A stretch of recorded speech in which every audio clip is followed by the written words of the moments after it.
Donald டிரம்பின் சீனாவுக்கான விஜயத்திற்கு பின்பு எவ்வாறான நிலைமைகள் ஏற்பட்டுள்ளன? ஈரான் விடயத்தில் சீனா எவ்வாறான முடிவுகளை எடுத்துள்ளது? ஈரானுக்கு உச்சழுத்தங்களை வழங்குவதாக சீனா டொனால்ட் டிரம்பிடம் உறுதி அளித்துள்ளதா? அல்லது சீனா ஈரானோடு ஒன்றிணைந்து தந்திரமாக அமெரிக்காவுக்கு எதிராக காய் நகர்த்தல்களை மேற்கொண்டுள்ளதா? ஈரானினுடைய நிலைப்பாடுகளை சீனா முழுமையாக ஏற்றுக்கொண்டுள்ளதா? சீனாவுக்கான விஜயத்திற்கு பின்பு டொனால்ட் ட்ரம்ப் ஈரானுக்கு எதிராக வெளியிட்டிருக்கக்கூடிய கருத்துக்களும் மிரட்டல்களும், ஈரானிய வெளியுறவுத்துறை அமைச்சரின் அதிரடியான பதில்களும், டொனால்ட் ட்ரம்ப் தாய்வான் தொடர்பான துருப்புச் சீட்டுக்களை பயன்படுத்தி ஈரானுக்கு எதிராக செயற்படுவதற்கு சீனாவோடு பேச்சுவார்த்தைகளை மேற்கொண்டுள்ளாரா? அல்லது தாய்வான் விவகாரம் தொடர்பாக டொனால்ட் ட்ரம்ப் சீனாவோடு எந்தவிதமான கலந்துரையாடல்களையும் மேற்கொள்ளவில்லையா? சீனா அமெரிக்காவிடமிருந்து எண்ணெயை கொள்வனவு செய்ய போகின்றதா? அதே நேரம் ஈரானிய எண்ணெய்களை பெற்றுக்கொள்ளக்கூடிய சீனாவினுடைய நிறுவனங்களுக்கு எதிரான பொருளாதார தடைகளையும் டொனால்ட் ட்ரம்ப் நீக்கப் போகின்றாரா? ஹெர்முஸ் ஜலசந்தி பிரதேசத்தினை பயன்படுத்தாமல் எண்ணெய் விநியோகத்தை அதிகரிப்பதற்கு ஐக்கிய அரபு அமீரகம் இன்னும் ஒரு திட்டத்தினை களமிறக்கப் போகின்றதா? லெபனானுக்கும் இஸ்ரேலி ஆக்கிரமிப்புக்கும் இடையிலே நடைபெற்றிருக்கக்கூடிய நேரடி பேச்சுவார்த்தைகளுடைய முடிவுகளும், கைக்கூலி மஹமூத் அப்பாஸினுடைய அடுத்த கட்ட நகர்வுகளும், ஃபத்தாவுக்குள்ளே ஏற்பட்டிருக்கக்கூடிய சிக்கல்களும்,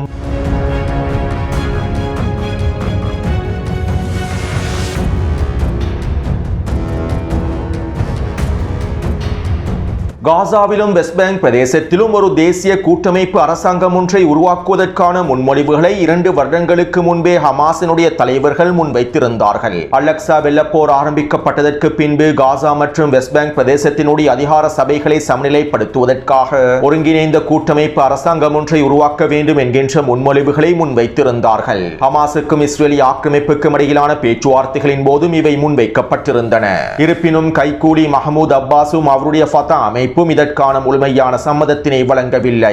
இஸ்ரேலி ஆக்கிரமிப்போடு ஒன்றிணைத்து ஹமாஸை முழுமையாக அழிப்பதற்காகவும் ஹமாஸினுடைய அதிகாரத்தை முடிவுக்கு கொண்டு வருவதற்காகவுமே கைக்கூலி மஹமூத் அப்பாஸ் எல்லா விதமான காய் நகர்த்தல்களையும் மேற்கொண்டார். வெஸ்ட் பேங்க் பிரதேசத்திலும் பலஸ்தீனிய மக்களுடைய பலஸ்தீனிய போராளிகளுடைய எழுச்சியை கட்டுப்படுத்துவதில் மஹமூத் அப்பாஸும் அவருடைய ஃபத்தா அமைப்பு முழுமையான ஆதரவை இஸ்ரேலி ஆக்கிரமிப்புக்கு வழங்கியன. அதே போன்று காசாவிலே ஐக்கிய அரபு அமீரகத்தினுடைய முழுமையான ஆதரவோடு ஃபத்தா அமைப்பு பலஸ்தீனிய போராளிகளுக்கு எதிரான குழுக்களை, ஆயுத குழுக்களை உருவாக்குவதிலும் முழுமையான ஆதரவை வழங்கியிருந்தது. பலஸ்தீனிய மக்களுக்கு செய்ய முடியுமான எல்லாவிதமான துரோகத்தையும் கைக்கூலி மஹமூத் அப்பாஸும் அவருடைய ஃபத்தா அமைப்பும் மேற்கொண்டிருந்தன. இப்படியான நிலைமையிலேயே வெஸ்ட் பேங்கினுடைய ரமல்லா பிரதேசத்தில் கைக்கூலி மஹமூத் அப்பாஸினுடைய தலைமையில் ஃபத்தா அமைப்பினுடைய 8வது பொதுக்கூட்டம் மாநாடு நடைபெற்றுள்ளது. மேலும் இந்த மாநாட்டிலே துரோகி கைக்கூலி அப்பாஸ் அவருடைய மகனை ஃபத்தாவினுடைய அடுத்த தலைமை பொறுப்புக்கு நிலைநிறுத்தியுள்ளார். 90 வயதுடைய கைக்கூலி மஹமூத் அப்பாஸ் அவருடைய மகனான 64 வயதுடைய யாசர் அப்பாஸிடம் ஃபத்தா அமைப்பினுடைய தலைமை பொறுப்பை வழங்குவதற்கு திட்டமிட்டுள்ளார். இதற்கமைவாக ஃபத்தா அமைப்பினுடைய மத்திய குழுவிலும் யாசர் அப்பாஸை களமிறக்கியுள்ளார். இதைத் தொடர்ந்து குறித்த மாநாட்டிலே ஃபத்தா அமைப்பினுடைய ஏனைய தலைவர்களுக்கும் கைக்கூலி மஹமூத் அப்பாஸுக்கும் இடையில் முருகல் நிலைகள் ஏற்பட்டிருப்பதாகவும் தெரிவிக்கப்படுகின்றது. அது மட்டுமல்லாமல் குறித்த மாநாட்டிற்கு நூற்றுக்கணக்கான மூத்த ஃபத்தா அமைப்பினுடைய தலைவர்கள் அளிக்கப்படவில்லை என்றும், கைக்கூலி மஹமூத் அப்பாஸ் ஃபத்தா அமைப்பையும் பலஸ்தீனிய அதிகார சபையையும் தன்னுடைய வாரிசு சொத்தாக பயன்படுத்துவதற்கே திட்டமிட்டிருப்பதாகவும் தெரிவிக்கப்படுகின்றது. அதே நேரம் இஸ்ரேலி ஆக்கிரமிப்பு தலைமைகள் கைக்கூலி மஹமூத் அப்பாஸுக்கும் ஃபத்தா அமைப்புக்கும் எச்சரிக்கைகளை வெளியிட்டுள்ளார்கள். இவ்வாறு உங்களுக்குள்ளே உள்மோதல்கள் அதிகரித்தால் அது ஹமாஸுக்கும் பலஸ்தீனிய போராளிகளுக்கும் சாதகமாக மாறிவிடும். வெஸ்ட் பேங்க் பிரதேசத்திலே இந்த பலவீனத்தினை பயன்படுத்தி, உங்களுடைய முருகல் நிலைகளை பயன்படுத்தி பலஸ்தீனிய போராளிகள் காய் நகர்த்தல்களை மேற்கொண்டு விடுவார்கள். வெஸ்ட் பேங்க் பிரதேசத்திலே அடுத்த கட்ட நகர்வுகளை ஹமாஸ் மேற்கொண்டுவிடும். இதனால் உங்களுடைய உள்முருகல் நிலைகளை முடிவுக்கு அவசரமாக கொண்டு வந்துவிட்டு ஒரு தீர்க்கமான முடிவை எடுக்குமாறு இஸ்ரேலி ஆக்கிரமிப்பு பிரதிநிதிகள் கைக்கூலி மஹமூத் அப்பாஸுக்கு எச்சரிக்கைகளை வழங்கியிருப்பதாகவும் இஸ்ரேலி ஆக்கிரமிப்பு ஊடகங்கள் தெரிவித்துள்ளன. அடுத்து நேற்றிரவு அமெரிக்காவிலே லெபனானுக்கும் இஸ்ரேலி ஆக்கிரமிப்புக்கும் இடையிலான 3ஆம் கட்ட நேரடி பேச்சுவார்த்தைகள் நடைபெற்றிருந்தன. மேலும் இந்த பேச்சுவார்த்தையில் இஸ்ரேலி ஆக்கிரமிப்பு முன்வைத்திருக்கக்கூடிய திட்டங்கள் தொடர்பான தகவல்கள் தற்போது வெளியாகியுள்ளன. அதாவது லெபனானிய அரசாங்கத்தோடு இஸ்ரேல் 2 வருடங்களுக்கான ஒரு ஒப்பந்தத்தை மேற்கொள்ளும். இந்த 2 வருடங்களுக்குள்ளே தெற்கு லெபனான் பிரதேசத்திலிருந்து இஸ்ரேலிய இராணுவம் படிப்படியாக வெளியேறும். மேலும் இதற்கு ஈடாக லெபனானிய அரசாங்கம் 2 வருடங்களுக்குள் ஹிஸ்புல்லா இராணுவத்தினை படிப்படியாக நிராயுத நிராயுத பாணியாக்கிவிட வேண்டும். லெபனானிய அரசாங்கமும் அரசை இராணுவமும் எந்த அளவுக்கு ஹிஸ்புல்லா இராணுவத்தினை நிராயுத பாணியாக்குவதற்கான வேலை திட்டங்களை மேற்கொள்கின்றார்களோ அதற்கீடாகவே தெற்கு லெபனான் பிரதேசத்திலிருந்து இஸ்ரேலிய இராணுவம் வெளியேறுவதற்கான வேலை திட்டங்களை மேற்கொள்ளும். அதே போன்று ஹிஸ்புல்லா இராணுவத்தினை நிராயுத பாணியாக்குவதற்கான வேலை திட்டங்களை உள்ளடக்கியிருக்கக்கூடிய தாக்குதல் திட்டங்களை உள்ளடக்கியிருக்கக்கூடிய ஒரு வரைபடத்தை இஸ்ரேலிய இராணுவம் சமர்ப்பிக்கும். குறித்த திட்டத்திற்கமைவாக லெபனானிய அரசாங்கமும் லெபனானிய அரசு இராணுவமும் ஹிஸ்புல்லாவை நிராயுத பாணியாக்குவதற்கான வேலை திட்டங்களை மேற்கொள்ள வேண்டும். மேலும் இதற்கான செலவுகள் அனைத்தையும் இஸ்ரேலும் அமெரிக்காவும் பொறுப்பேற்கும். ஹிஸ்புல்லாவை நிராயுத பாணியாக்குவதற்கு லெபனானிய அரசாங்கத்திற்கு தேவையான நிதி உதவிகளையும் ஆயுத உதவிகளையும் அமெரிக்காவும் இஸ்ரேலும் லெபனானிய அரசாங்கத்திற்கு வழங்கும். அமெரிக்காவும் இஸ்ரேலும் லெபனானிய அரசாங்கமும் ஒன்றிணைந்து ஒரு ஒருங்கிணைப்பு மையத்தை உருவாக்கும். இந்த ஒருங்கிணைப்பு மையத்தின் மூலமாக ஹிஸ்புல்லாவை நிராயுத பாணியாக்குவதற்கான வேலை திட்டங்கள் மேற்கொள்ளப்படும். அதே நேரம் 2 வருடங்களுக்குள்ளே லெபனானுக்குள் நீடித்த யுத்த நிறுத்தம் ஏற்படுத்தப்பட மாட்டாது. ஹிஸ்புல்லாவை பலவீனப்படுத்துவதற்கும் நிராயுத பாணியாக்குவதற்கும் இந்த தாக்குதல்களை தொடர்ச்சியாக மேற்கொள்ள வேண்டியது தேவையாகும். இதனால் லெபனானுக்குள்ளே இஸ்ரேல் ஒரு பொழுதும் தாக்குதல்களை நிறுத்தாது. இதற்கு அமெரிக்காவும் முழுமையான சம்மதத்தினை வழங்கியுள்ளது.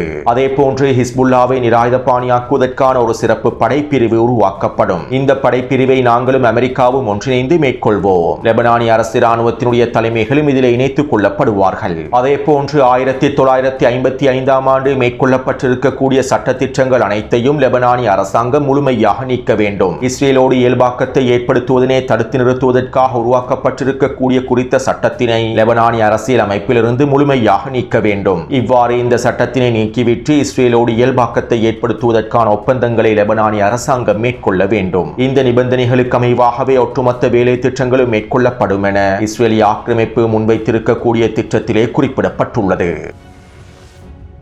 அத்தோடு இஸ்ரேலிய ஆக்கிரமிப்பினுடைய இந்த கோரிக்கைகளையும் திட்டத்தினையும் முழுமையாக ஏற்றுக்கொள்ளக்கூடிய நிலைப்பாட்டையே தற்போது லெபனானிய அடிமைகள் கொண்டிருப்பதாக தெரிவிக்கப்படுகின்றது. மேலும் இவை தொடர்பான அடுத்த கட்ட பேச்சுவார்த்தைகளை மேற்கொள்வதற்கு அடிமை சவுதி அரேபியாவினுடைய இளவரசர் ஃபர்ஹானும் அடுத்த வாரம் லெபனானுக்கு வருகை தர இருப்பதாக தெரிவிக்கப்படுகின்றது. அதே நேரம் இந்த பேச்சுவார்த்தைகளையும் இஸ்ரேலிய ஆக்கிரமிப்பு முன்வைத்திருக்கக்கூடிய திட்ட வரைபடங்களையும் ஹிஸ்புல்லா இராணுவத்தினர் முழுமையாக நிராகரித்துள்ளார்கள். லெபனானிய அரசாங்கத்திற்கு எதிரான உச்சக்கட்ட எச்சரிக்கைகளையும் விடுத்துள்ளார்கள். இஸ்ரேலிய ஆக்கிரமிப்பு பேச்சுவார்த்தைகளை மேற்கொண்டு குறித்த திட்டத்தினை நீங்கள் நடைமுறைப்படுத்துவதற்கு களமிறங்கினால் லெபனானிய களத்தை நாங்கள் முழுமையாக தலைகீழாக புரட்டி போட்டு விடுவோம். நீங்கள் எதிர்பார்க்காத பல முடிவுகளையும் நகர்வுகளையும் நாங்கள் எடுப்போம் என இறுதி எச்சரிக்கைகளை வெளியிட்டுள்ளார்கள். அடுத்து ஐக்கிய அரபு அமீரகம் ஹெர்முஸ் ஜலசந்தி பிரதேசத்தினை பயன்படுத்தாமல் எண்ணெய் ஏற்றுமதியை விரிவாக்குவதற்கும் எண்ணெய் விநியோகத்தை அதிகரிப்பதற்கும் அபுதாபியில் இருக்கக்கூடிய ஹப்சான் எரிவாயு எண்ணெய் தளத்திலிருந்து ஃபுஜேரா துறைமுகத்தை நோக்கி எண்ணெய் குழாயை அமைத்திருந்தது. மேலும் குறித்த குழாய்களை இலக்கு வைத்தும் ஃபுஜேரா துறைமுகத்தில் இருக்கக்கூடிய எண்ணெய் தளங்களை இலக்கு வைத்தும் ஈரான் உச்ச தாக்குதல்களை மேற்கொண்டிருந்தது. இதனால் குறித்த குழாய்களை பயன்படுத்த முடியாத நிலைமை ஏற்பட்டுள்ளது.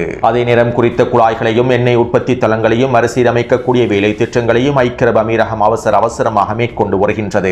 இப்படியான நிலைமையில் அபுதாபியினுடைய ஹப்சான் எண்ணெய் எரிவாயு தளத்திலிருந்து ஃபுஜேரா துறைமுகத்தை நோக்கி இன்னும் ஒரு எண்ணெய் குழாய் ஒன்றை உருவாக்குவதற்கான வேலை திட்டங்களையும் ஐக்கிய அரபு அமீரகம் ஆரம்பித்துள்ளது. ஏற்கனவே அமைக்கப்பட்டிருக்கக்கூடிய எண்ணெய் குழாயின் மூலமாக ஒரு நாளைக்கு 1.5 மில்லியன் பீப்பாய் எண்ணெய்களை நகர்த்த முடியும். தற்போது அமைக்கப் போகும் எண்ணெய் குழாயின் மூலமாக ஒரு நாளைக்கு 2 மில்லியன் பீப்பாய் எண்ணெய்களை நகர்த்துவதற்கான திட்டங்களையே வகுத்துள்ளார்கள். இதற்கமைவாக 2 குழாய்களும் முழுமையாக பயன்படுத்தப்பட்டால் ஒரு நாளைக்கு 3.5 மில்லியன் எண்ணெய் குழாய்களை நகர்த்த முடியும் என ஐக்கிய அரபு அமீரகம் திட்டமிட்டுள்ளது. இவ்வாறு ஒரு நாளைக்கு 3.5 மில்லியன் எண்ணெய் பீப்பாய்களை நகர்த்தி ஃபுஜேரா துறைமுகத்திலிருந்து எண்ணெய் விநியோகத்தினை பல மடங்கினால் அதிகரிப்பதற்கு ஐக்கிய அரபு அமீரகம் திட்டமிட்டுள்ளது. 2027ஆம் ஆண்டினுடைய முதல் கட்டத்தில் குறித்த எண்ணெய் குழாய்கள் முழுமையாக வடிவமைக்கப்பட்டுவிடும் என்றும் தற்போது ஐக்கிய அரபு அமீரகம் அறிவித்துள்ளது.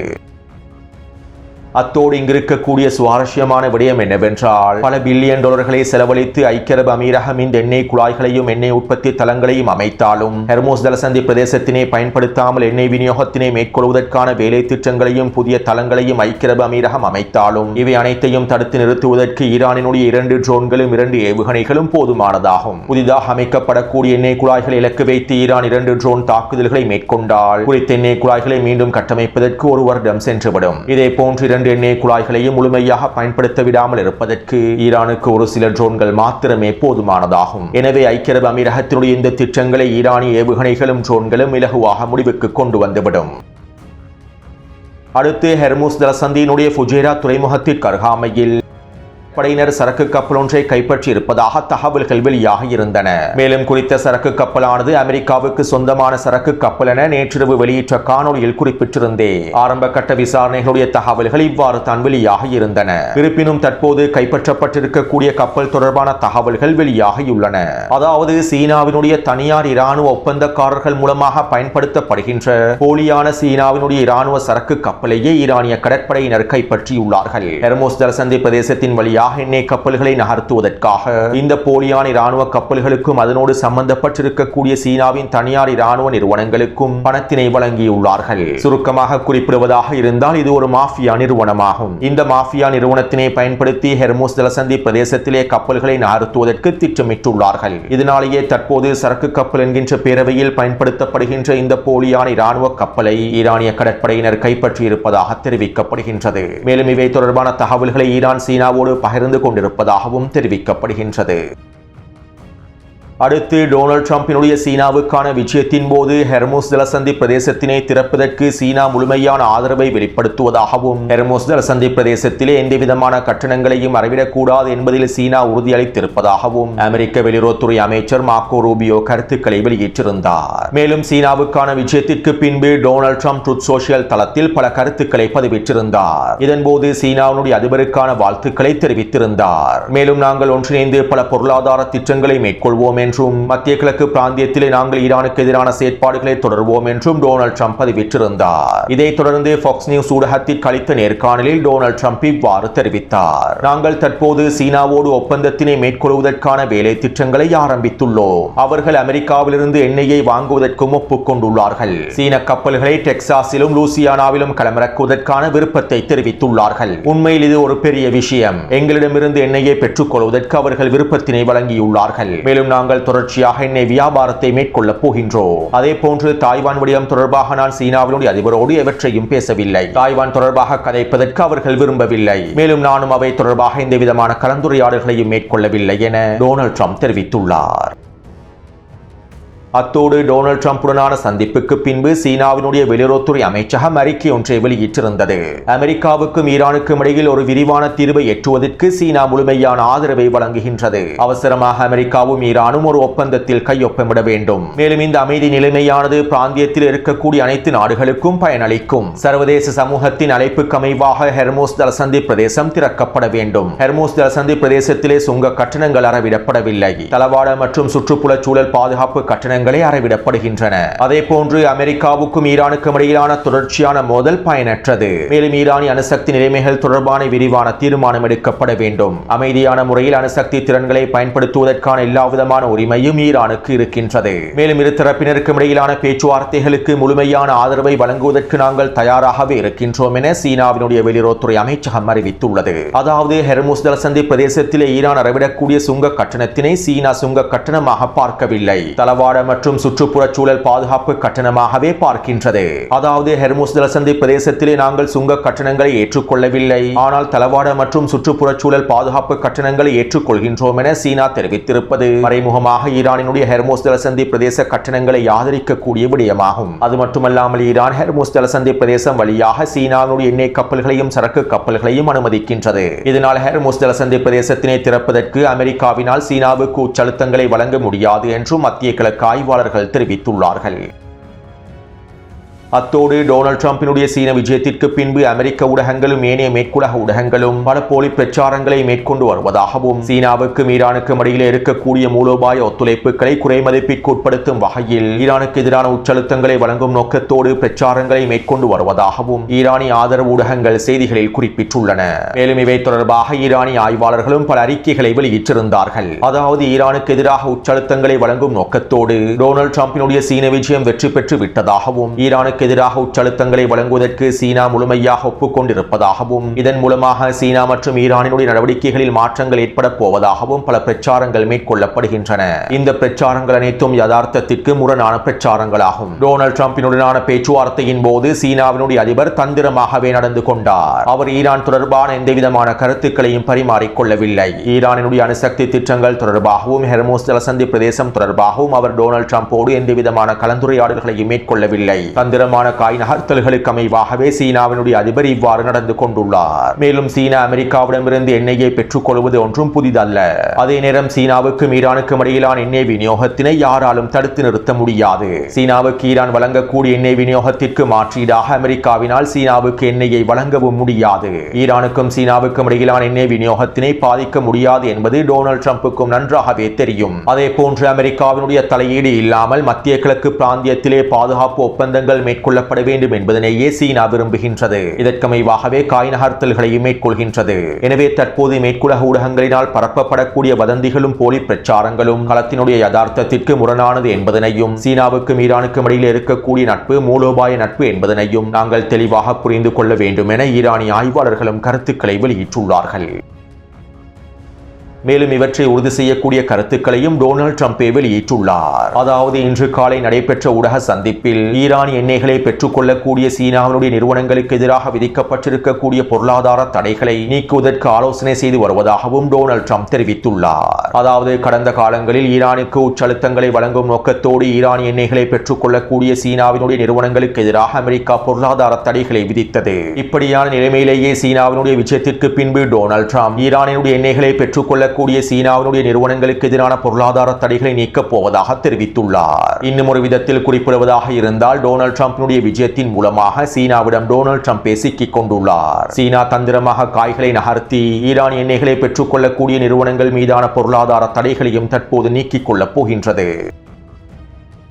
அடுத்து சீனாவுக்கான விஜயத்திற்கு பின்பு அமெரிக்காவிலே களமிறங்கிய டொனால்ட் ட்ரம்ப் ஈரானுக்கு எதிரான மிரட்டல்களை வெளியிட்டிருந்தார். நாங்கள் ஈரானுக்குள் இருக்கக்கூடிய யுரேனியம் செறிவூட்டல் கையிருப்புகளை கைப்பற்றுவதற்கு திட்டமிட்டுள்ளோம். 1-2 வாரங்களுக்குள் ஈரானுக்குள் இருக்கக்கூடிய செறிவூட்டப்பட்ட யுரேனியத்தினை எங்களுக்கு பெற்றுக்கொள்ள முடியும். தற்போது எண்ணெய் விலையானது குறைவாகவே உயர்ந்துள்ளது. மேலும் ஈரானுக்கு எதிரான போர் முடிவடைந்ததும் எண்ணெய் விலை பாரிய அளவில் குறைவடைந்துவிடும். எண்ணெய் விலையேற்றத்தினை விட தற்போது இருக்கக்கூடிய மிக முக்கியமான பிரச்சனை ஈரானினுடைய அணுசக்தி திறன்கள் தான். இவற்றை முடிவுக்கு கொண்டு வருவது அனைவருக்கும் நல்லது. மேலும் ஈரானினுடைய நிபந்தனைகளை நான் ஏற்றுக்கொள்வதில்லை. அவற்றினுடைய ஆரம்ப வரிகளை படித்ததுமே நான் தூக்கி எறிந்து விட்டேன். மேலும் நாங்கள் விரைவில் ஈரானோடு ஒப்பந்தத்தை முடிப்போம். இல்லாவிட்டால் தேவையானதை செய்து முடிப்போம் என டொனால்ட் ட்ரம்ப் தெரிவித்தார்.